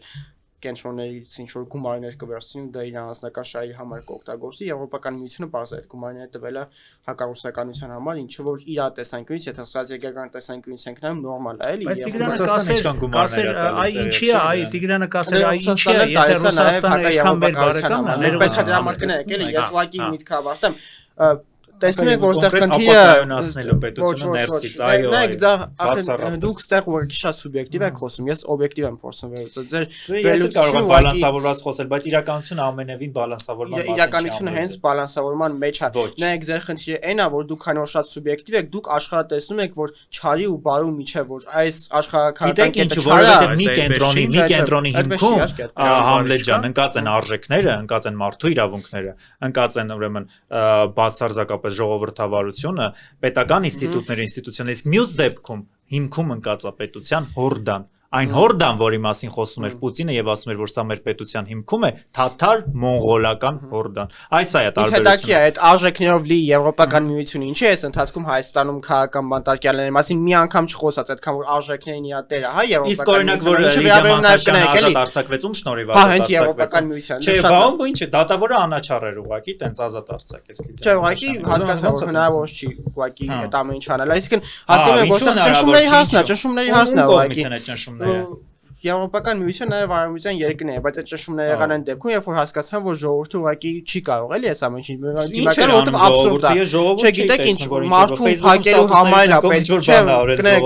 մարդուն փակելու համար է ինչ որ մի բան պետք։ Լիդիա Մանդաշյանի դեպքում դա էլ անգամ չկար, էլի, թե չէ իրան էլ կփակեին էս չէ, էլի, որ մեր պետությունը այդքան ժողովրդավար կամ ներկայիս բայց ով ասեր հիմա դե ժողովրդավար չի եթե արևմուտքը չկա ինչու պիտի բաց թողնեին օրինակ հարց եմ տալիս ինչն է ստիպում իշխանությանը ժողովուրդը հելել էր այդպես ինչ որ ցույցեր էր անում չգիտեմ կատվածահարել պետությունը ճանապարհ պետքա որ Հայաստանում լինի ինչ կողմից սերմանվող իշխանություն իսկ կհասկանա այդ դեպքում որ ժողովուրդը կհասկանա որ արևմուտքը բացարձակ ուղղակի կապ չունի այդ արժեքների հետ գիտեք էլի եմ ասում խնդիրը ախր մեր սիրելի Տիգրանը շատ է էլի հյուրեղացնում գործընթացները որ այս կողմը Էսա անում, այս կողմը բարին է ուզում անի, իրականում այդպես չի, ռեալ պոլիտիկան, այս չէ, Տիգրան ասում էր, որ Ռուսաստանը դուք հիմա հակասում եք, բայց դուք ինքներդ ձեզ այդ նախադասությունով հակասում եք, եթե արևմուտքի, եթե որևէ արժեք չլիներ եւ արևմուտքի միակ շահը մեր տարածք, ես վստահ եմ, որ այդ միակ շահը չի, բայց եթե միակ շահը լիներ այստեղ Ռուսաստանից դուրս մղելը, ապա դա միանշանակ բխում է Հայաստանի Հանրապետության շահերից։ Եթե նույն ուրիշ չէ, դա չի խոսում, որովհետեւ սա այն պետությունն է, որը քո արյան վրա առևտուր է արել քո թշնամիների հետ։ Դրա մասին խոսեց իրանց ուրեմն ներկայացը, որ Ադրբեջանը կարողացավ պայմանավորվել Ռուսաստանի հետ։ Ադրբեջանական գազ չի գնում Եվրոպական միություն ուզեմ հասկանամ առևտրի հարցը։ Տեսեք, ադրբեջանական գազ այսօր Եվրոպական միությունը չի գնում, նվազեցրել են։ Բացի 1-2 երկրից Հունգարիան է գնում, բայց միջև այդ գնում էին։ Գիտեք, բայց դիվերսիֆիկացնելու համար ժամանակ է պետք, ռեսուրսներ է պետք։ Հնարավոր է մեկ օրում չի լինում, բայց ձեզ չհակասելու համար ես ասում եմ, հակասում եք, ձեզ հակասում, դուք եք նոր խոսում բալանսավորում, բայց դուք խոսում եք, որ կոնկրետ Հայաստանը չպետք է, որտեղ ուրիշ տարբերակ չկա, կամ մենք պետք է աշխարհագրությունից ելնելով մեր քաղաքականությունը կառուցենք եւ աշխարհագրությունը, այո, ասեցիք, որտեղ Ռուսաստանը մոտ է, դուք ծայրահեղ ռադիկալության պատճառով ամեն նախադասությունում ձեզ հակասում եք, դուք ասում եք, որ մենք չպետք է այն երկրի հետ համագործակցենք, ով մեր թշնամու հետ համագործակցում, տնտեսական համագործակցության հետ, բայց դուք պետք է հիշեք, որ Եվրոպական միությունը տնտեսական համագործակցությունը չի հետաքրքիր խոսքը գնում է մեր հաշվին, մեր զինվորների արյան հաշվին, առևտուր անելու մասին է։ Այսինքն Եվրոպական միությունը կապ չունի մեր Եվրոպական միությունը որևէ կապ չունի։ Եվրոպական միությունը շատ մեծ գործել 2020 թվականի պատերազմի ժամանակ, երբ լռել է, որևէ բառ չի ասել եւ դրանից հետո ոչ, մինչեւ հետո չի լռել, մինչեւ այսօր նկատի ունեմ, բայց դրանից հետո նրանք ստացել են 2020 թվականի ագրեսիան սանձազերծած Ռուսաստանի կողմից Ուկրաինայի նկատմամբ եւ որը կարող է գալ եւ մոտենալ իրենց դռները հասնել։ Մենք կարևոր է արևմուտքից Պրահայի փաստաթուղթը ստացանք որպես փաստաթուղթը դա եղել է Պրահայի փաստաթուղթը եղել է բացառապես Ռուսաստանի քաղաքականության արդյունքում եւ 2022 թվականի սեպտեմբերի 13-ի հարձակման արդյունքում որտեղ գյուղացիները նկարահանեցին եւ հրապարակեցին տեսանյութերը թե ինչպես են այսպես ասած ուղեկալները հավաքում սահմանապահները ռուսական որոնք կանգնած են այդտեղ հեռանում եւ ադրբեջանական զորքին հանձնում բոլոր կոորդինատները ադրբեջանական զորքն էլ հարձակում դա եղավ դա մից այսօր էլ կա կարող է դիտել համացանցում իսկ եթե դուք ինձ հարց եք ուղղում ես չեմ կարող եւ ինձ մեղադրում եք իմ տեքստի հակասականությամբ Հասկանալի է, դուք էլ եք ինձ մեղադրում, բայց ես սպասում եմ դուք ավարտում եք, հետո շարունակում եք։ Չէ, շատ կարևոր բան է, որ հենց այդ պահին պատասխանը։ Դե դա ձեր մոտեցումներն են, ես մոտեցումները չեմ ցույցում եւ արեմության մոտեցումներն են, քեզ ընդհատել եք։ Ուրեմն այ պատասխանի Տիգրանին, հակա, եթե մենք մեր զրույցը կառուցում ենք մի քիչ այսպես բայց մենք արդեն ոնց որ պետք է մեր զրույցը ավարտենք ու եթե հա, նոր բայց քանի որ թեման թեմա է բերում, դուք չասեցիք, օրինակ Տիգրանը հարց տվեց, նաև հարց ուղղեց ակամայի ձեզ, որ ասենք ինչի Ադրբեջանը ասենք մասնակցեց այդ նոյեմբերի 9-ի այդ շքերթին եւ այլն, դրանով հանդերձ շեշտելով, որ նա ավելի պրոադրբեջանական դիրքորոշում է տալիս։ Դուք դրա մեջ ինչ եք տեսնում, արդարացնում եք Ռուսաստանին, թե ոչ, կամ դատապարտում եք Ռուսաստանը, ընդհանրապես հարց, ես կողմնակի մարդ։ Ինչպես նաև միջև այդ նշեցի, որ Եվրոպան ադրբեջանական գազ է գնում, ես դրանով Եվրոպային չեմ դատապարտում, հասկանում եք, որովհետև ես ռադիկալության չեմ տանում, ես փորձեմ բանականություն մտցնեմ մեր զրույցի մեջ։ Ես ոչ Եվրոպական միությանն եմ դատապարտում, ոչ Ռուսաստանին եմ դատապարտում, ոչ Միացյալ Նահանգներին եմ դատապարտում։ Ես եթե ուզեմ ինչ-որ մեկին դատապարտեմ, պետք է դատապարտեմ մեր երկրի իշխանություններին, որովհետև եթե մենք այստեղ խոսում ենք ռեալ պոլիտիկի մասին, մենք պետք է մեր երկրի ազգային շահից խոսանք ու մեր երկրի շահի ներկայացուցիչներից խոսանք։ Որ մենք սխալը մեր մեջ է։ Սխալը մեր իշխանությունների մեջ է, այս պայդությամբ ովքեր որ կառավարում են, եթե խնդիր է տեղի ունենում, սխալը մեր մեջ է, որովհետև յուրաքանչյուր երկրից տեղի շահին է տանում։ Տիգրանը նշեց, որ ինչպես ասեց, հա, որ չգիտեմ, համագործակցում են Ադրբեջանի հետ մեր հաշվին, ինչ կարծիքով, ես այդպես չեմ համարում։ Նույնը համագործակցում է Եվրոպական միությունը, որին ես ելի եմ ասում, նորմալ է, յուրաքանչյուր երկիր իր շահերն է պաշտպանում, եւ քանի մեր ժողովուրդը այդ պարզ բանը չի հասկացել, որ ոչ մեկ քո սիրուն աչքերի համար քո համար չի պայքարելու, դու պետք է հասկանաս, որ յուրաքանչյուր երկիր իր շահերի համար է գործում, ու դա նորմալ է։ Այսինքն պետք չէ էլի մենակ Ռուսաստանի թիրախավոր, Եվրոպան էլ է համագործակցում, նորմալ է, ինչպես նաև Ռուսաստանը։ Յուրաքանչյուր երկիր իր շահերն է պաշտպանում։ Հայաստանը էլ պետք է պաշտպանի, ոչ թե դառնա աշխարհակահական մանրադրամ, մեկ գնա Ռուսաստանի մոտ, մեկ գնա Եվրոպայի մոտ, արդյունքում ոչ մի կողմում էլ չհայտնվի վերջում։ Պետք է յուրաքանչյուր երկրի հետ համագործակցի, յուրաքանչյուր երկրի հետ ու ամենակարևորը Ստեղ մնալով։ Չէ, հիմա մենք ենք Հայաստանը մեկը մնալու այստեղ, Հայաստանը չի գնալու մարդիկ ենք չգիտենք։ Ինչ ենք անելու ըստ ձեզ Համլետ եւ ասենք Տիգրանը ասեց։ Այսինքն ինչ պիտի անենք աշխարհակահաղական, որ փոխվի այս ամեն ինչը, որ ասենք մենք գնանք ավելի մեր արտաքին քաղաքականությունը դրվի ավելի ճիշտ ուղեգծերի վրա։ Հայաստանը ցավոք սրտի չունի այդպիսի ուժ աշխարհակահաղական չգիտեմ, տարբեր իրադարձությունները փոխելու համար Հայաստանը ուղղակի պետք է ունենա, ելի վերադառնում ենք նախորդ ասածից, ճկունություն աշխարհակահաղական փոփոխություններին ճիշտ արձագանքելու համար, դրա համար պետք է որ Հայաստանը փորձի բալանսավորված քաղաքականություն վարել, բոլորի հետ փորձի հաշվի նստել, չփորձի թշնամիներ գտնել, որովհետև առանց այն էլ ունի ու իր թշնամիները ոնց որ չի տեսնում, իր թշնամու բենզինն է ոնց որ բերում Հայաստանում ծախում, բայց մնացածին թշնամի է հանում, էլի Հայաստանի խնդիրն է, այստեղ ոչ մի պետություն, առավելապես Ռուսաստանի միայն։ Այս պայթյունությամբ Ռուսաստանին վաղը կարող է Փաշինյանին ձեռքատարից Ռուսաստանի հետ համագործակցի արևմուտքին անի, իրան կապ չունի։ Այստեղ էլի եմ ասում, հարցը դուք միշտ տանում եք, փորձում եք տանեք այդ աշխարհակահաղական հարց, որ այ այս ռուսականն է, այս եվրոպական է, այստեղ հարցը ոչ Ռուսաստանն է, ոչ եվրոպական է։ Չէ, հիմա կարող ենք արդեն ասել ընտրություն։ Մի քիչ այս կողմենք, թե մի քիչ այն կողմենք, մի քիչ այսպես ռուսամետ ենք, թե մի քիչ արևմտամետ ենք։ Գուցե այդ բանը է եկել պետք է լինի ոչ ռուսամետ, ոչ արևմտամետ։ Եթե գիծը, ես ուղղակի ուզում եմ մի քիչ ավելի առարկայական միասին հասկանալ։ Այդ հայկական գիծը որ երկի հետ համագործակցության գիծն է։ Դա ռացիոնալության գիծն է, դա պրագմատիզմի գիծն է, ինչը որ օրինաչում է նաև մեր շատ սիրելի եվրոպական երկրներում, հա։ Ճիշտ է, հիմա շատ ուժեր ասում են, որ չէ, շարունակում են Ռուսաստանի թշնամի համար, բայց մեկը Ռուսաստանի հետ համագործակցություն տեղի ունենում, նաև տեղի ունենում Միացյալ Նահանգների հետ։ Նույն տանում Միացյալ Նահանգները, այսինքն օրինակ լսել եք, որ Միացյալ Նահանգները ինչ որ այս բարեդրությամբ գոնե որ պրագմատիկ քաղաքականություն է փորձում վարի, Ռուսաստանի դեմ ինչ որ թշնամական հարաբերություններ փորձի վարել, ճիշտ է, Թրամփը մի փոքր փորձում է, բայց այնուամենայնիվ հարաբերությունների դիսկուրս գնում է, այսինքն մենք պետք է փորձենք բոլորի հետ համագործակցություն ունենալ ու եւս մի կարևոր բան, մենք պետք է կարողանանք տարբերել երկրի քաղաքականություն, գերտերության քաղաքականությունից։ Գերտերությունները ունեն սպეციფიկ քաղաքականություն, ու մենք չպետք է գերտերությունների մեջ փորձենք թշնամիներ գտնենք, այսինքն ասենք այ Ռուսաստանից ինչով ենք օրինակ պակաս, որ քեզ բանն բարձր որ Ռուսաստանից պակաս ենք այնքանով որ Ռուսաստանը գերտերություն է նույնը որ Միացյալ Նահանգներն է գերտերություն մենք պետք է հասկանանք որ մենք այս բարդույթում կոնա թե փոքր պետություն ենք ու մենք ունենք մեր ազգային շահերը իսկ մեր ազգային շահերը բխում է յուրաքանչյուր այդ համագործակցելով ու այդ համագործակցության արդյունքում մեր հայկական շահը ինչ որ ձև բարձրացնելով բարձր այս չեմ ակնկալում ինչ որ ծառայություններ բայց պետք է փորձել գոնե ինչպես արդեն նախորդին նշեցի աշխարհակահաղական մանրադրամ չդառնալ ու մեր իսկ պետական շահերը պաշտպանել, բայց հիմա ես տեսնում եմ, որ հակառակն է տեղ ունենում։ Ինչը վերաբերում է 2026 ընտրությունների հետ կապված, ցավոք սրտի ես կարծում եմ, որ մեր ժողովուրդը կփորձի էլի իր էմոցիաներով շարունակի անխի, ինչը ես խորհուրդ չեմ տալիս, որովհետև դա ծանր հետևանքներ է ունենալու,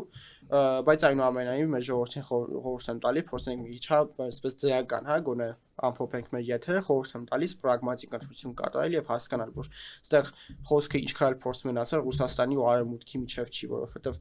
մեկը ում էլ ընտրենք, մենք ոչ Ռուսաստանի գիրքն ենք գնալու, ոչ Արևմուտքի, մենք ոչ մեկին էլ պետք չենք, մենք պետք ենք մեզ, ինչպես յուրաքանչյուր պետություն իրան է պետք, յուրաքանչյուր պետություն մեկը մյուսին պետք չի, էլի։ Մենք այդ բարձրահարփար պետք է հասկանանք այդ շահերի, որը որ օրինակ Ֆրանսիա մա չէ ազգային շահի գարփարը, չէ, ասենք մի ընտրություն կկատարել, չէ, որ ավելի շուտ է, եթե մեր ազգային շահը պահանջի գնանք կամ դեպի արևմուտք կամ դեպի դա արդեն կախված է ընթացիկ բայից, աշխարհը հիմա բավական աշխարհը հիմա մենք մեղավոր ենք, հիմա մյուս ընդդիմադիր բեբերն էլ կասեր այդ Տիգրանին կասեր, որ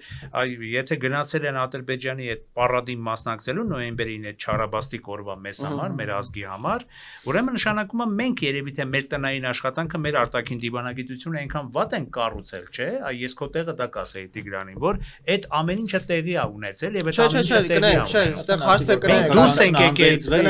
Ռուսաստանի հետ։ Այստեղ հարցը իրականում պարադին մասնակցել չմասնակցելը չի։ Հիմա կարող եվրոպական պետություններից էլ գնանք, եվրոպական պետությունների դեսպանները գնում են Ադրբեջանում, Շուշի ինչ որ միջոցառումների մասնակցում ունեն Ռուսաստանից են ներկայացուցիչները գնում, դա կապված է նրանից, որ Հայաստանի Հանրապետությունը Արցախի հարցը փորձում է փակի, ինչի պետք է մյուս երկրները մեզից ավելի շատ Արցախը ուզեն, քան մենք։ Ռուսաստանը նույն եվրոպական միությունն է։ Ես էլի փորձելով մեր այսպես հաղորդումը ամփոփել, էլի եմ ուզում ասեմ, որ այստեղ հարցը հարգելի սիրելի ժողովուրդ, Ռուսաստանի կամ Արևմուտքի մեջ չի ոչ մի պետություն մեր համար չի անելու այն ինչ որ մենք մեր համար չենք անում։ Հետևաբար չպետք է նայեք որ նայեք այս երկրի գնաց այս պարադին մասնակցեց, ուրեմն մեր դեմը լավ է այս մասնակցեց։ Իա պետության շահից է բխում, գնում մասնակցում է, քո պետության շահից ո՞րն է բխում։ Եթե այս իշխանության, ես ոնց հասկանում եմ, այս իշխանությունը հասկացել է որ իրանց անձնական շահից բխում է, որ պետքա Հայաստանում ադրբեջանական բենզին վաճառվի։ Իրանք տենց են կարծում։ Հիմա ուզեմ հասկանամ ժողովուրդը տենց է կարծում, եթե դուք կարծում եք որ Հայաստանը պետքա շարունակի ադրբեջանական բենզին վաճառվի, գնացեք ու ընտրեք ԿՊ-ին։ Դա այն ասում է չայած փոքրագույնն եմ ասում, մնացած իրենց բարիկները չեմ նշում, էլի։ Դրա մեջ է գնալու, հարցը։ Իհարկե շատ վատ բան է ու դա միակ վատ բանը չի ցավոք սրտի այս իշխանությունների կողմից, որ արվելա ու շարունակվելու։ Այո, դա ադրբեջանական ու թուրքական հոտ է գալի, ոչ թե եվրոպական կամ ռուսական ցավոք սրտի։ Վերջնական ամփոփելով ես եւս մեկ անգամ մեր ժողովրդին, սիրելի ժողովրդին կոչ եմ անում գնալ ընտրությունների, չընտրել էմոցիայով, ընտրել պրագմատիզմով եւ հասկանալու, որ ամենավատ ու ամենաբացասական բանը որ կարող է մեր երկրի հետ լինել, դա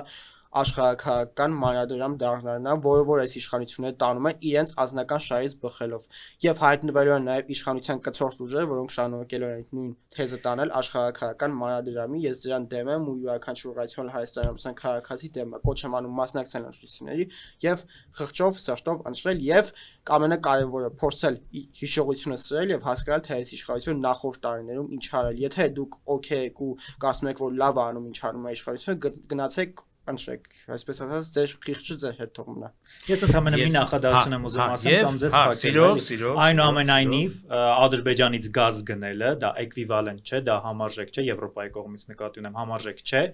Ուրեմն հայտարարելուն, որ ռուս խաղաղապահների ներկայությամբ եւ մասնակցությամբ տեղի ունեցած էթնիկ զտումները հակաահաբեկչական գործողություն, այսինքն հազարամյա Արցախի հայաթափումը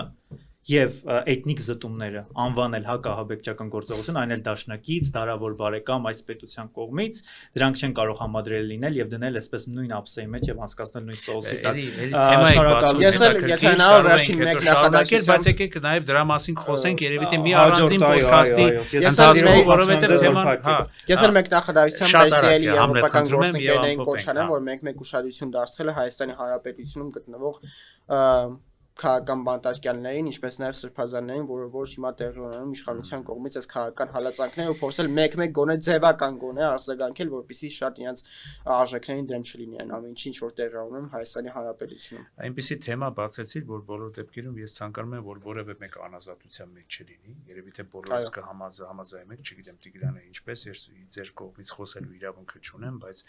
ես ցավ եմ ապրում, որ Հայաստանում, ասենք, լինի անարդար ընդհանուր առմամբ եմ ասում, անազատության մեջ հանիրավի անազատության դատապարտված որևէ անձնավորություն, անկախ նրա քաղաքական հայացքներից եւ համոզմունքներից, եթե կոնկրետ այդ մարդը